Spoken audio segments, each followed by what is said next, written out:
Ari Aster is a filmmaker that I hold very close to my heart. I remember the first time I watched Hereditary, I was around 13 years old. I know, that's crazy. And even though I couldn't sleep for another week, I could not stop thinking about that film in a positive manner. I guess you could say it's the film that got me to love movies. Finding out about all the little hidden clues and details in the movie fascinated me. Fast forward a year later, and we get Midsummer, one of my favorite movies ever made. I thought about these two movies so often and was eagerly waiting what Aster would cook up next. His third effort with Beau is Afraid is one that I've never really had a concrete opinion on. I've only watched it once, and it felt so much like A24 went to Ari Aster, gave him some money, and just said, go. It turns out that after watching it once, I've never had the urge to rewatch it. I have no resentment towards the film, and honestly, I barely remember most of it, but it just didn't do much for me, and Aster very much bit off more than he could chew. So fast forward again to today, and Aster is back with a neo-western depiction of this small town in New Mexico named Eddington, and how the year of 2020 affected it. I wouldn't say I was excited for this, I would more call it intrigued because of the directorial name associated to it. This latest effort could either resuscitate his filmography and his status under A24, or it could sink the ship further, having two flops under his belt. I'll be exploring that today as we delve into Eddington. In my last video, I said that 28 Years Later was one of the most divisive films of the year. Well, with Eddington, we got the most divisive film of the year. Maybe the most divisive and controversial film of the decade.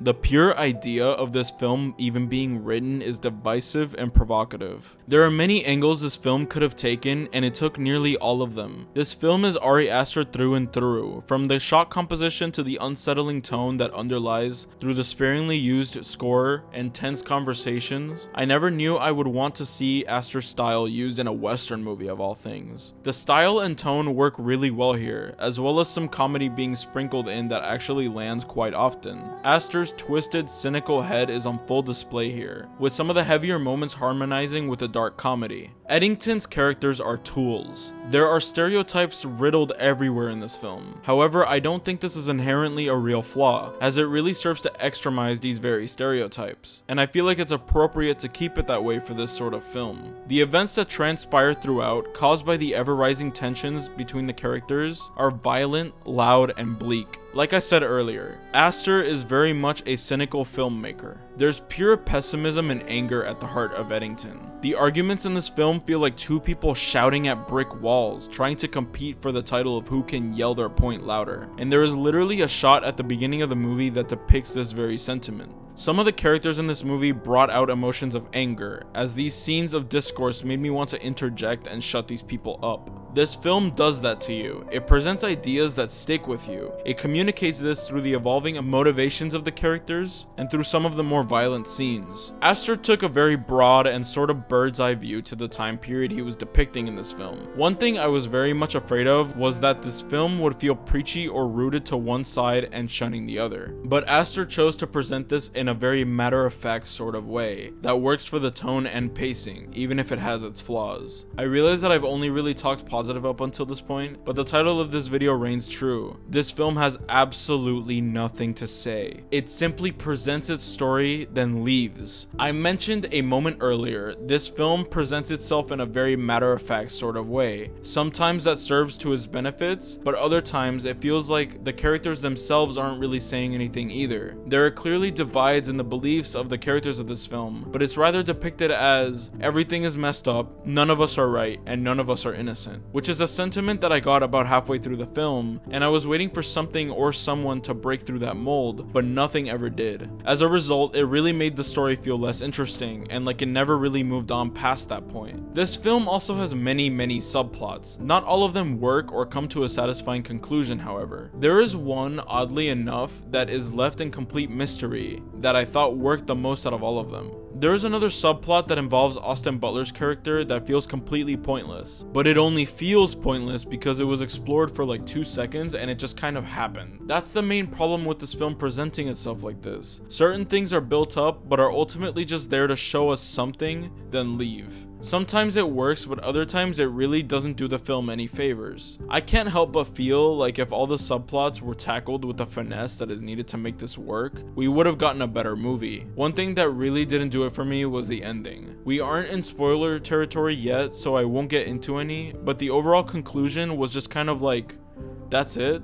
I guess. The implications stand out like a sore thumb, and the final shot is the epitome of this. It's presented as if it's supposed to make us ponder over it, but honestly it just kinda left me unsatisfied with the blatant bleakness and obvious message of it all. The last act, taking place right before that, however, was really well done. I was in my seat eagerly anticipating on where it would go and what would be the consequences of this final sequence, but it just kind of ends, and not in an unexpected cool sort of way. This wet fart of an ending soils all over the tension that was being built all throughout the film beforehand. There is a really great movie in here somewhere, but I just don't think Aster managed to fully bring it out. Eddington is a polarizing, controversial, uncomfortable, and unsatisfying film that's doing a lot but saying very little. I still think it's worth watching and worth a rewatch, but I think Aster ultimately succeeded at making a gritty, tension-filled, unsettling neo-western. What he ultimately failed at, however, is providing a concrete story that I can fondly remember. This is such a nothing burger at times, and while at some points it might be on purpose, it really doesn't do much for me.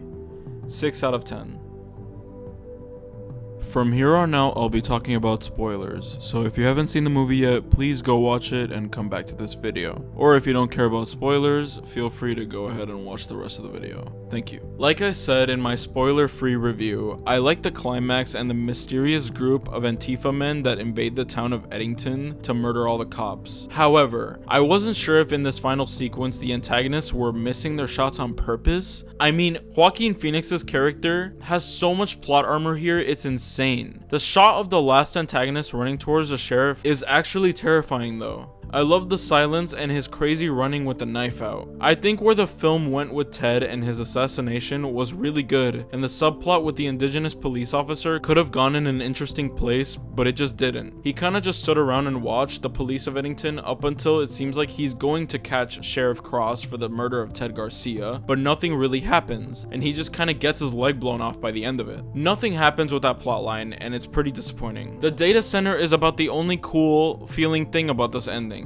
The bleak atmosphere it provides in the last lingering shot as I start to imagine the entire city forming around it is so somber. This is such a negative ending, and I think it fits within the movie, although I can't help but not feel satisfied by it. It didn't have that oomph that other Aster film conclusions had. As I mentioned earlier, Emma Stone and Austin Butler are so wasted here. If they had Butler's character actually living in the town of Eddington, I think it would have made for a more compelling story between him and Emma Stone. And while everything was going on with the electoral campaign between Phoenix and Pascal, we could have had glimpses of the two. I just think a little more screen time with the two would have completely justified and sealed this entire plot line. I mean, it is painfully predictable, but at least if we had a little more depth and characterization, it would have made for an interesting B story and could have further explored the interesting and tragic story of the previously abused characters that in the film we actually got comes off as flat. The biggest satire of the movie, being the subplot involving the teenagers, really doesn't work by the end of it in my opinion. Ted Garcia's kid just kind of dies and the girl has no overall impact on the film. I almost forgot about her character overall. However, Brian's story does come to a concrete and funny conclusion. Seeing him become this hyper-political podcaster was genuinely funny. It gave me a good laugh. I have yet to talk about Deirdre O'Connell's character Dawn, but she does a great job at playing the skeptical QAnon mother to Louise. Her background dialogue during a lot of her sequences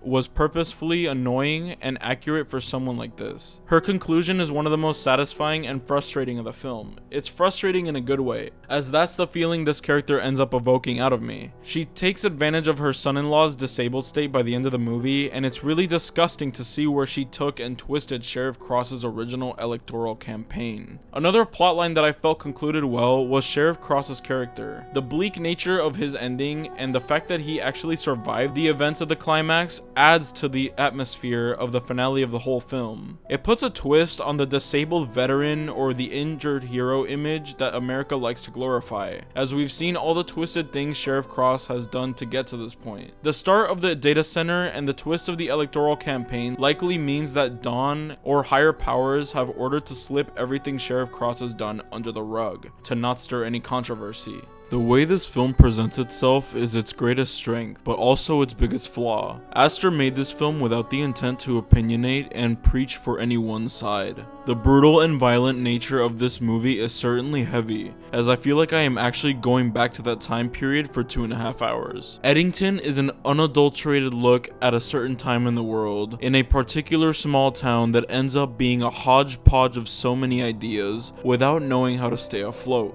The ambition and big-scoped nature of this film was what caused it to ultimately drown. Aster has once again bit off more than he could chew. If you've made it this far into the video, I can't express my gratitude enough. Thank you for watching, and make sure to comment down below any opinions you may have about Eddington, or if you think I got anything wrong. I'm always down for some discourse. If you have any future video ideas for any films that you'd like me to cover next, please feel free to comment them down below as well. If you like this video and want to see more, I highly encourage you to give this video a like and to subscribe to my channel. It would really help out my growth, and if you enjoy my reviews, it would help motivate me to get better and make more. Once again, thank you so much for watching, and I'll see you in whatever I do next. Goodbye.